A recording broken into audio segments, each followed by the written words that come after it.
بسم الله الرحمن الرحيم. الله ولي الذين آمنوا يخرجهم من الظلمات إلى النور والذين كفروا أولياؤهم الطاغوت يخرجونهم من النور إلى الظلمات أولئك أصحاب النار هم فيها خالدون.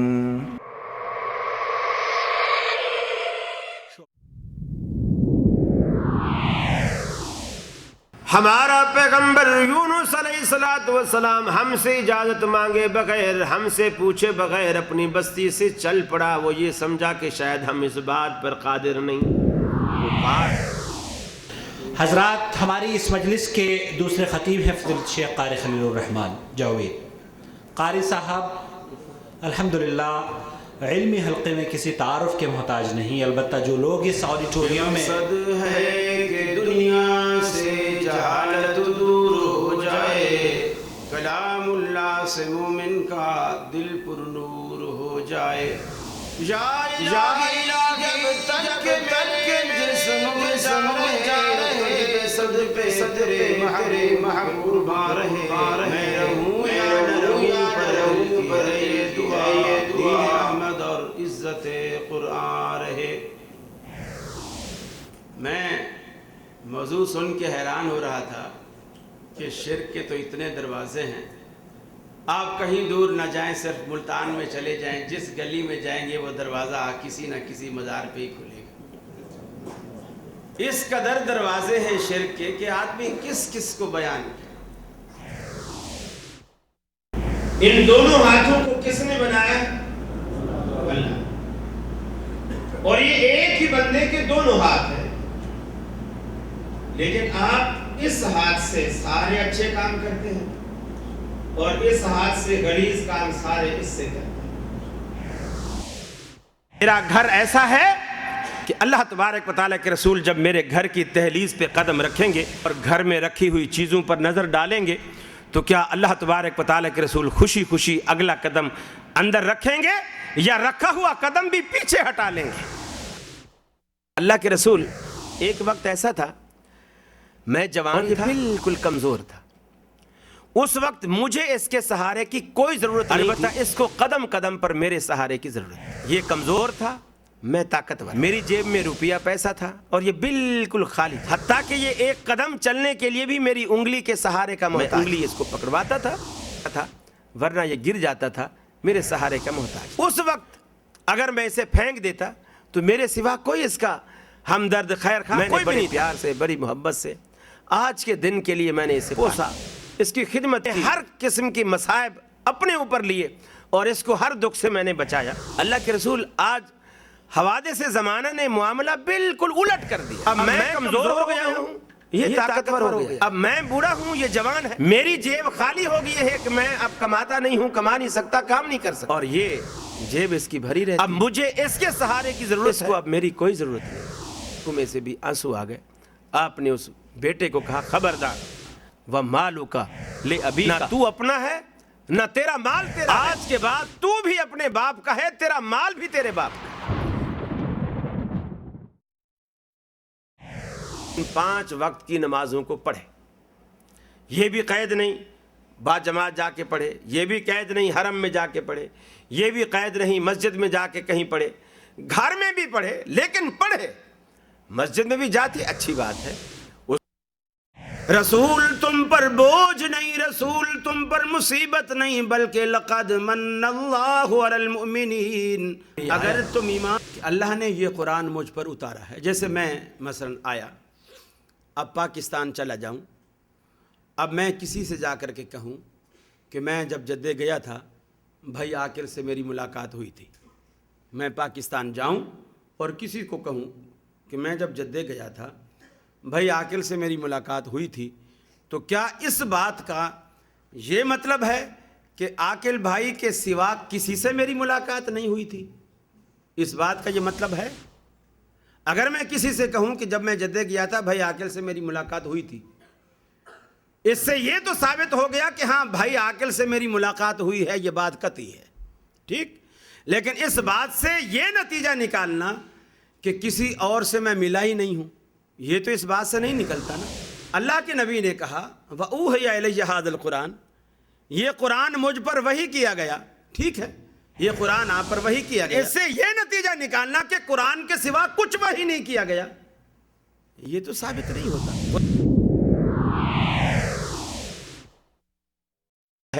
دریا کے کنارے بیٹھے حدیث لکھ رہے تھے، کوئی کشتی کھڑی تھی، لوگ اس کشتی میں سوار ہو رہے ہیں. امام ابو داؤد کنارے پر بیٹھے ہیں، ابو داؤد شریف لکھ رہے ہیں، اس کشتی میں سواریوں میں سے ایک شخص کو چھینک آئی. اس نے جب چھینک اسے آئی تو اس نے کہا الحمدللہ. امام ابو داؤد رحمۃ اللہ علیہ لکھنے میں مصروف تھے، آواز کان میں آ گئی، اے میرے محبوب، جب تیرے اکیلے اللہ کی بات کی جاتی ہے تو دل سکڑ جاتے، تنگ ہو جاتے ہیں. جب غیر اللہ کی بات ہوتی ہے تو خوش ہو جاتے ہیں، بھاگ جاتے ہیں سن کر.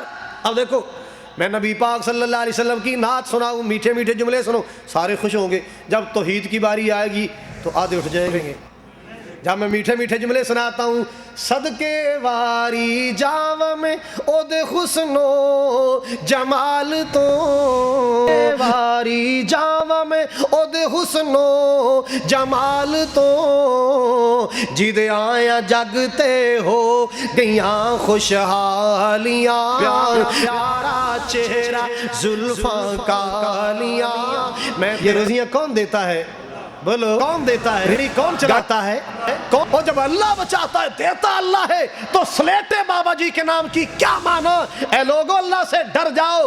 اللہ کی قسم، میں اولیاء کی تعظیم کرنے والا، میں بزرگوں کا ادب کرنے والا ہوں، مگر بزرگوں کے ادب کا یہ معنی نہیں کہ اللہ کی توحید کو فراموش کر دو.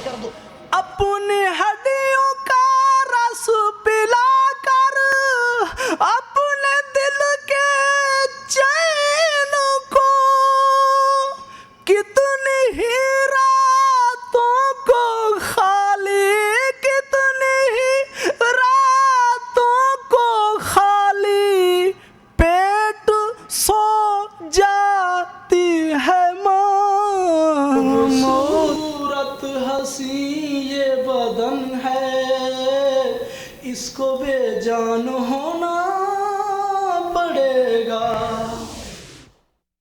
بڑا پیارا قول امام شافعی رحمۃ اللہ علیہ کا ہے. سارے مسلمانوں کا اس بات پر اجماع اور اتفاق ہے، پیارے نبی صلی اللہ علیہ وسلم کی سنت معلوم ہو گئی، واضح ہو گئی کہ یہ ہے حدیث رسول اللہ صلی اللہ علیہ وسلم کا فرمان. بخاری میں موجود یا مسلم میں یا ترمذی میں موجود ہے، لیکن حدیث صحیح ہے. ابو داؤد ترغیب میں ہے، لیکن علامہ البانی نے صحیح اس کو قرار دیا. جس کو مسئلہ پیارے نبی صلی اللہ علیہ وسلم کی کوئی سنت، کوئی مسئلہ واضح ہو جائے کہ یہ نبی صلی اللہ علیہ وسلم کا فرمان مبارک یا تقریر مبارک ہے، لم یحل لہ، کہتے ہیں مسلمانوں کا اس بات پر اس کے لیے حلال نہیں ہے کسی کے لیے بھی پیارے نبی صلی اللہ علیہ وسلم کی سنت کچھ ہو رہا ہے. بزرگوں، دوستوں اور قابل احترام دینی ماؤں اور بہنوں، السلام علیکم ورحمۃ اللہ وبرکاتہ. آج کی یہ بابرکت نشست اللہ کے فضل و کرم سے، اللہ رب العالمین کی توفیق سے اس مسجد نور میں منعقد کی جا رہی ہے. اللہ رب العالمین نے جس طرح سے ہمیں اس اپنے گھر میں، اپنے گھروں میں سے ایک گھر میں جمع ہونے کی توفیق سے نوازا ہے، اللہ رب العالمین اسی طریقے سے ہمیں جنت الفردوس میں بھی جمع ہونے کی توفیق سے نوازے. فضیلت شیخ قاری خلیل الرحمن پچھلے 15-20 دنوں سے الحمدللہ جدہ شہر میں مختلف مقامات پر دروس کا اہتمام کر رہے ہیں اور الحمدللہ اہل جدہ کو مستفید فرما رہے ہیں. اللہ رب العالمین فضیلت شیخ کو جزائے خیر عطا فرمائے اور آپ کے آنے کو اور اس جد و جہد کو آپ کے موازین حسنات میں اضافے کا ذریعہ بنائے. آپ کو اللہ رب العالمین نے خطابت کے اس ملکے سے نوازا ہے کہ وہ بہت ہی اچھے انداز میں اپنی بات کو بہت اچھے اسلوب سے بیان کر دیتے ہیں اور الحمدللہ بہت سے جو لوگ جن کے دلوں میں شرک و بدعات نے گھر کر لیا ہے ان کی الحمدللہ بہت اچھے اور عمدہ طریقے سے صفائی بھی ہو جاتی ہے. آج ہم یہاں پر مسجد نور میں جمع ہوئے ہیں اور آج ہم شیخ سے انشاءاللہ تعالی گستاخ کون کے عنوان پر خطاب فرمائیں گے، اور فضیلت شیخ کے درمیان حائل نہ ہوتے ہوئے درخواست کروں گا فضیلت شیخ قاری خلیل الرحمن سے کہ تشریف لائیں اور اپنے خطاب سے ہمیں مستفید فرمائیں۔ یہ مقصد ہے کہ دنیا سے جہالت دور ہو جائے، کلام اللہ سے مومن کا دل پر نور ہو جائے۔ یا الہی جب تک کہ میرے جسم میں جان رہے، تجھ پہ صدقے تیرے محبوب پہ قربان رہے، میں رہوں یا نہ رہوں پر دل کی ہے یہ دعا، دین احمد اور عزت قرآن رہے۔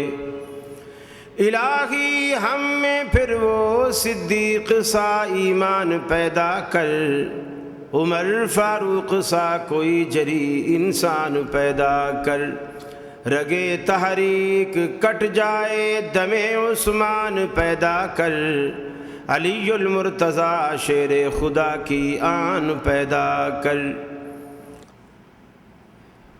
اس مجلس کی غایت اور اس مجلس کا عنوان محترم بھائی عاقل صاحب کی زبانی آپ تک پہنچ چکا۔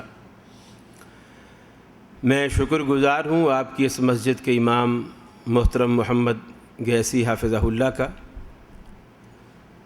کہ آپ کی ہی کوششوں سے ہمیں یہاں آپ سے مل بیٹھنے کا موقع ملا، اور آپ تمام احباب کا اور بالخصوص بھائی عاقل صاحب کا، بھائی ابو ماجد صاحب کا، بھائی عبدالوارث صاحب کا، بھائی ابو عبداللہ صاحب کا، اور ان احباب کا جن معاونین کو میں جانتا بھی نہیں اور ان کے نام بھی مجھے معلوم نہیں، بے حد شکر گزار ہوں کہ آپ باعث بنتے ہیں کہ ایسی محفلیں منعقد ہوتی ہیں اور ہمیں آپ سے مخاطب ہونے کا شرف ملتا ہے، اور بڑی سعادت کی بات ہے میرے لیے کہ یہاں اپنے علاقے سے، شہر سے، ملک سے دور بھی اللہ رب العالمین ہم سے قرآن و سنت کی اشاعت کا کام لے رہا ہے۔ اس سے بڑی سعادت مندی میں سمجھتا ہوں میرے لیے اور کچھ نہیں۔ عنوان بڑا کڑوا ہے، لیکن میں چاہتا ہوں تھوڑا سا اس میں شکر اور چینی گھول کر آپ کے سامنے پیش کیا جائے، اس لیے کہ الحق مر،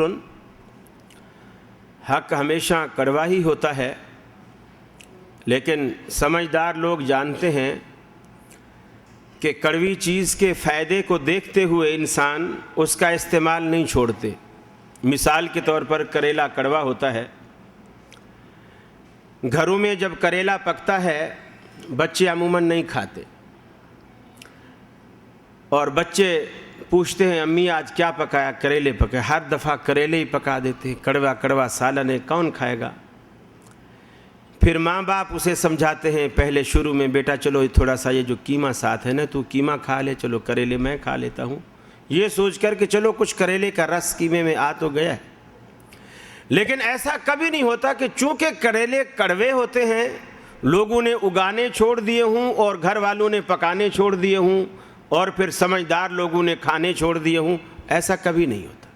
کریلے اگتے رہتے ہیں، پکتے رہتے ہیں، کھانے والے کھاتے رہتے ہیں، منہ کو کڑوا لگتا ہے لیکن یہ سوچ کر کھایا جاتا ہے یہ مصفی خون ہے، معدے کو صاف کرتا ہے، خون کو صاف کرتا ہے، جگر کو صاف کرتا ہے، اور جسم میں اسکن میں جو دانے نکلتے ہیں، پھوڑے پھنسیاں نکلتی ہیں خون کی خرابی کی وجہ سے، اس کا یہ بہترین قدرتی علاج ہے۔ یہ افادیت کو دیکھ کر اس کی کڑواہٹ دب جاتی ہے۔ یہی معاملہ ہر چیز کے اندر ہے۔ اگر آدمی تھوڑا سا سوچے، دیکھیے ہم ڈاکٹر کے پاس جاتے ہیں، پیسے دیتے ہیں، پھوڑا ہے پیسے دیتے ہیں، اور پھوڑے کی مناسبت سے بعض دفعہ ڈاکٹر فیس زیادہ لیتا ہے اور ماہر ڈاکٹر اس سے زیادہ فیس لیتا ہے، اور ہم پیسے دے کر کہتے ہیں ڈاکٹر صاحب ہمارا پہلے آپریشن کیجئے۔ اس کے معنی کیا ہے؟ ہماری چیر پھاڑ پہلے کیجئے۔ پیسے دے کر انسان کہہ رہا ہے کہ میری چیر پھاڑ پہلے کیجئے، اس لیے کہ وہ سمجھ رہا ہے یہ دکھنے میں تو چیر پھاڑ ہے، حقیقتاً یہ ڈاکٹر جو کچھ کر رہا ہے یہ میرے فائدے کے لیے کر رہا ہے، میرے بھلے کے لیے کر رہا ہے۔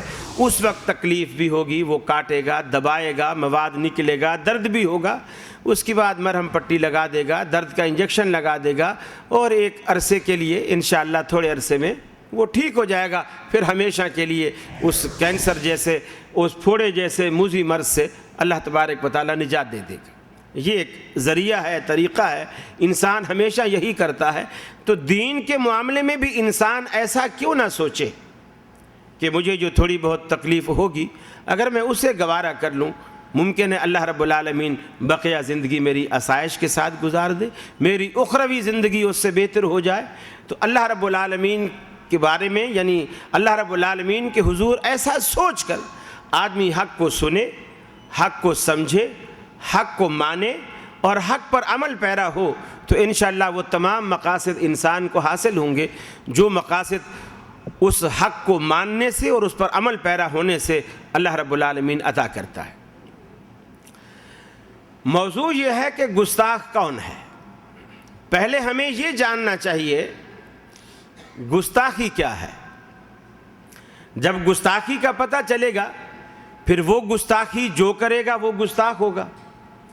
پہلے ہمیں یہ جاننا چاہیے گستاخی کیا ہے، اور پھر ساتھ یہ بھی جاننا چاہیے محبت کیا ہے۔ چونکہ دن کا پتہ رات سے چلتا ہے اور رات کا پتہ دن سے چلتا ہے۔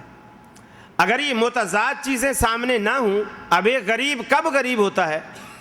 جب اس کے مد مقابل امیر ہو، اور اگر امیر مقابلے میں ہو ہی نہیں تو پھر تو سارے ہی غریب ہیں، پھر تو سارے ہی امیر ہیں، پھر غریب کوئی نہیں۔ اس کے مقابلے میں جب آئے گا، اب ایک آدمی امیر ہے، وہ کہتا ہے میں امیر ہوں، دوسرے کہتا ہے کیسے امیر ہے؟ بھی امیر ہوں۔ اب وہ کہتا ہے کیوں، کیسے امیر ہے؟ بولے میرے پاس پیسے ہیں، تو کہتے ہیں پیسے میرے پاس بھی ہے۔ دوسرا کہتا ہے پیسے میرے پاس بھی ہے، تو سارے ہی امیر ہیں۔ اب اس کے مقابلے میں جب تک غریب نہیں آئے گا وہ امیر ہے۔ دن کے مقابلے میں جب تک رات شروع نہیں ہوگی دن ہی دن چلا جائے گا، وہ چاہے کتنے ہی گھنٹے کا چلا جائے، جب تک رات نہیں آئے گی دن رہے گا۔ زمین کے مقابلے میں آسمان نہ ہو تو زمین کو فرش کون کہے؟ پھر اسی کا نام چھت رکھ لیں گے۔ چھت آئے گی تو فرش کہلائے گا اس کے مد مقابل۔ ہر چیز کو اس کے مقابل سے جانا جاتا ہے، پہچانا جاتا ہے، جانچا جاتا ہے۔ یہی معاملہ کچھ محبت اور عداوت کا بھی ہے۔ دشمنی کا پتہ کب چلتا ہے؟ جب سامنے محبت ہو۔ عداوت کا پتہ جب ہی چلتا ہے جب سامنے محبت ہو، محبت کرنے والا ہو، پھر دشمن کا پتہ چلتا ہے۔ عزت کرنے والا ہو، تکریم کرنے والا ہو، پھر گستاخ کا پتہ چلتا ہے۔ یہ ایک بڑا معاملہ ہے کہ جی ایک طبقہ ہے جو خاص کر اپنے آپ کو وہابی کہتے ہیں، اہل الحدیث کہتے ہیں، اہل السنہ کہتے ہیں، اہل العصر کہتے ہیں، اہل السلف کہتے ہیں، سلفی کہتے ہیں، محمدی کہتے ہیں۔ یہ بڑے گستاخ لوگ ہوتے ہیں، بڑے گستاخ لوگ۔ کیسے گستاخ ہوتے ہیں؟ اور اتنی باتیں ہیں، یہ جی نبیوں کو نہیں مانتے، اماموں کو نہیں مانتے، پیروں کو نہیں مانتے، اولیاء اللہ کو نہیں مانتے، سب کی توہین کرتے ہیں۔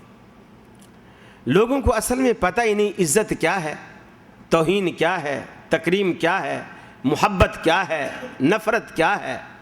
یہ جب تک پتہ نہ ہو تو آدمی فیصلہ نہیں کر پاتا، اور یہ امتیاز کرنا بہت ضروری ہے ان چیزوں کے مابین کہ محبت، تکریم، عزت، نفرت، گستاخی کیا ہے اور ان میں کیا فرق ہے۔ یہ امتیاز بہت ضروری ہے اور اس امتیاز سے پتہ چلے گا، ورنہ معمولی سی چیز بھی ایک بہت بڑی چیز کو جس میں سارے اوصاف موجود ہوں، معمولی سی چیز اسے خراب کر دیتی ہے۔ میں آپ کو چھوٹی سی مثال دوں۔ آپ ہنڈیا پکاتے ہیں، 1 کلو مرغی آپ نے خریدی، آپ نے اسے پکایا، اس میں مرچ ڈالی، ہلدی ڈالی، دار چینی ڈالی، لونگ ڈالا، کالی مرچ ڈالی، الائچی کوٹ کے ڈالی، لہسن ڈالا، پیاز ڈالا، ادرک ڈالا، گھی ڈالا، آپ نے خوب بھونا، سارے ذائقے، ابھی نمک نہیں آیا، ابھی نمک نہیں آیا۔ سارا کچھ بننے کے بعد جب آپ ٹیسٹ چکھتے ہیں آپ کو کمی لگے گی؟ کہ سب ٹھیک ہے لیکن ابھی ٹیسٹ میں کمی ہے, نمک سے کمی ہے. آپ نے کہا یار وہ نمک کا ڈبہ رکھا ہوا ہے, یار نمک لے آؤ چلو. شوربے میں نمک ایسی چیز ہے اگر تھوڑا سا شوربہ ہو تو نمک بعد میں بھی ملایا جا سکتا ہے, حل ہونے والی چیز. آپ نے بچے سے کہا, گھر والی سے کہا وہ نمک کا ڈبہ پکڑانا. اس نے ڈبہ پکڑا دیا. 2 ڈبے ایک ہی جیسے رکھے ہوئے تھے, دونوں میں سفید رنگ کی چیز تھی, دونوں میں پسا ہوا پاؤڈر تھا, لیکن ایک میں نمک تھا ایک میں پھٹکڑی تھی. ایک میں نمک تھا ایک میں پھٹکڑی تھی. اس نے جب ڈبہ آپ کو اٹھا کے دے دیا, آپ نے اس میں سے پوری ہنڈیا کے اندر مناسبت سے بھی 1 کلو میں 1 چمچہ کافی ہے, آپ نے 1 چمچہ بھر کے ہنڈیا میں ڈال دیا, اس کو حل کیا, پلیٹ میں ڈالا. اب منہ میں نوالا جیسے ڈالا, ڈالتے ہی آپ نے فوراً تھو کر کے نکال دی. ہر چیز اپنی جگہ درست ڈلی ہوئی ہے, لیکن غلطی سے نمک کی جگہ آپ نے پھٹکڑی ڈال دی. اس نے سارے ذائقوں پر غالب آ کر اس مزے کو بد مزہ کر دیا. اس ہنڈیا کے سارے مزے کو بد مزہ کر دیا, غالب آ گئی ساری چیزوں پر.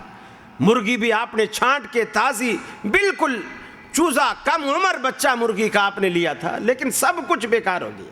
ایک ذرا سا اس نمک نے, اس پھٹکڑی نے سارے ذائقے کو ختم کر دیا.